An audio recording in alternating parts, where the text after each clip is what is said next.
Revolusi Iran 1979 merupakan titik balik paling dramatis dalam sejarah modern Iran. Revolusi ini menandai runtuhnya monarki bertahan-tahan di bawah kekuasaan Shah Muhammad Reza Pahlavi dan bangkitnya Republik Islam yang dipimpin oleh ulama Syiah.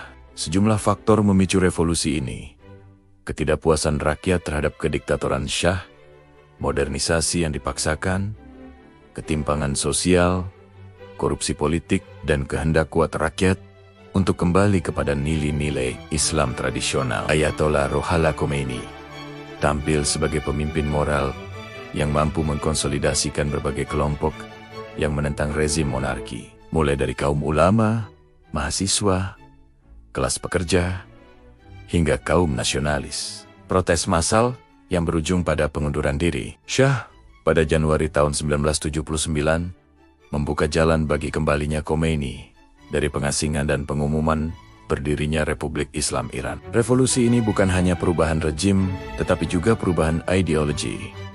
Dari pemerintahan sekuler yang pro-barat menjadi pemerintahan teokratis yang berdasar pada hukum syariah, kekuasaan ulama, dan penolakan terhadap dominasi barat di Timur Tengah. Sebagai konsekuensi revolusi, sistem politik Iran berubah secara radikal. Kekuasaan tertinggi dipegang oleh pemimpin tertinggi Supreme Leader yang memegang otoritas atas militer dan lembaga keamanan negara. Hal ini kemudian menjadi fondasi kuat bagi struktur militer baru yang setia kepada revolusi Islam, bukan kepada negara sekuler Iran sebelum ke 1979.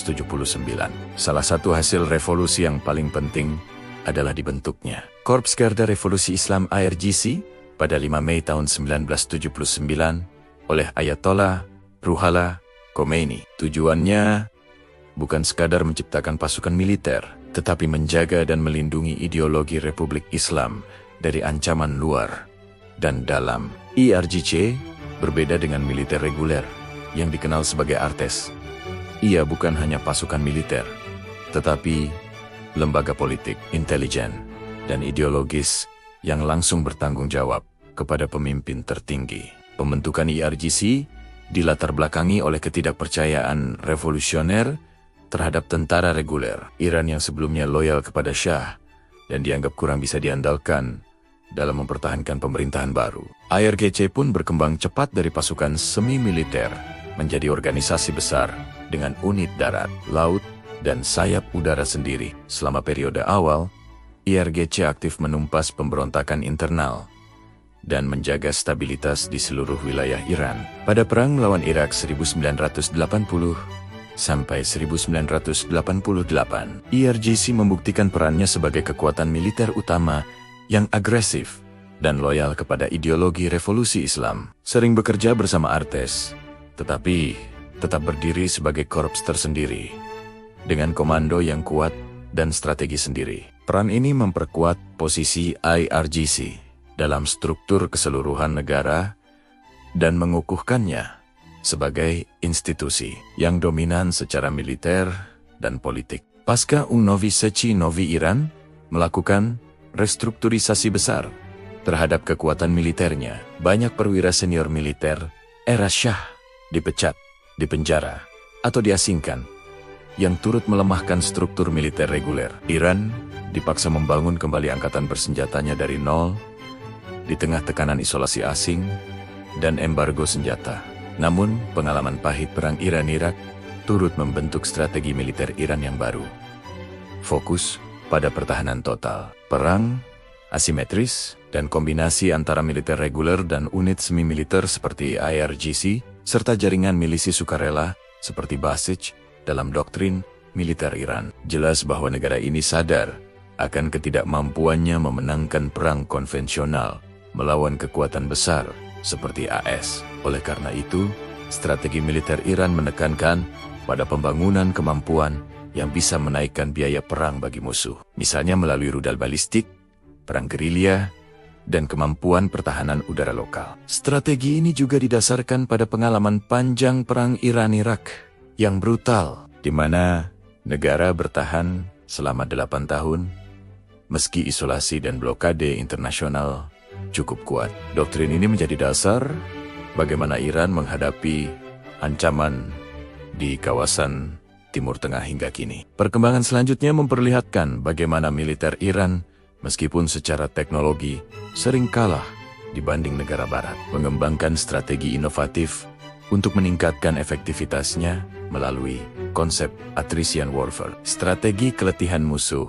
Militer Iran saat ini terdiri dari beberapa elemen kunci. Angkatan Darat Artesh, pasukan reguler dengan tugas utama mempertahankan integritas teritorial, melibatkan infanteri, artileri, dan unit darat tradisional. Angkatan Laut Iran beroperasi 2 armada besar, salah satunya di Teluk Persia, yang fokus pada keamanan jalur laut strategis serta pertahanan wilayah perairan.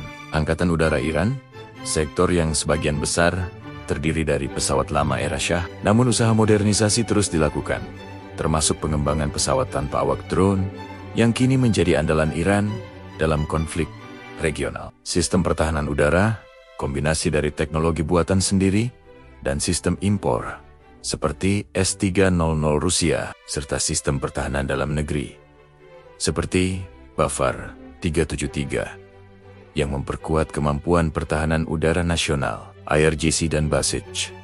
Struktur semi-paramiliter di luar militer reguler, yang memainkan peran besar dalam taktik asimetris dan operasi regional. IRGC memiliki unit Elite Quds Force yang dikenal aktif dalam mendukung kelompok pro-Iran di luar negeri.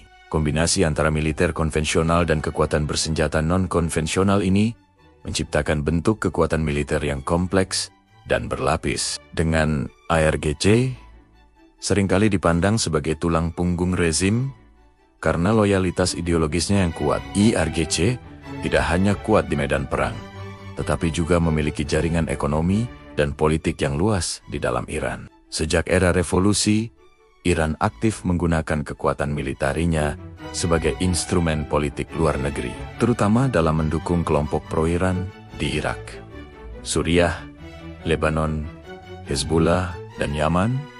Konsep perlawanan resistance terhadap pengaruh Barat dan Israel menjadi bagian dari identitas strategis Iran. Seringkali membuatnya berselisih dengan negara-negara besar dunia. Peran ini semakin menonjol dalam kebijakan regional, termasuk dukungan terhadap milisi sekutu Iran di berbagai medan konflik. Namun, negara ini menghadapi tantangan signifikan.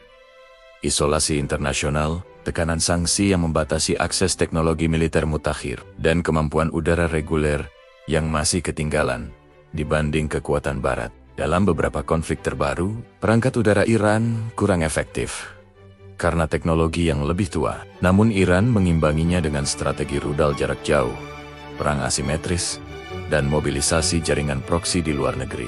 Kekuatan militer Iran hari ini tidak terlepas dari sejarah. Revolusi 1979 yang membentuk struktur politik dan militer negara, menciptakan sistem yang berakar pada ideologi, ketahanan nasional, dan strategi yang memanfaatkan kekuatan non-tradisional di samping pasukan konvensional. Perpaduan ini menjadikan Iran sebagai salah satu kekuatan militer paling berpengaruh di kawasan Timur Tengah.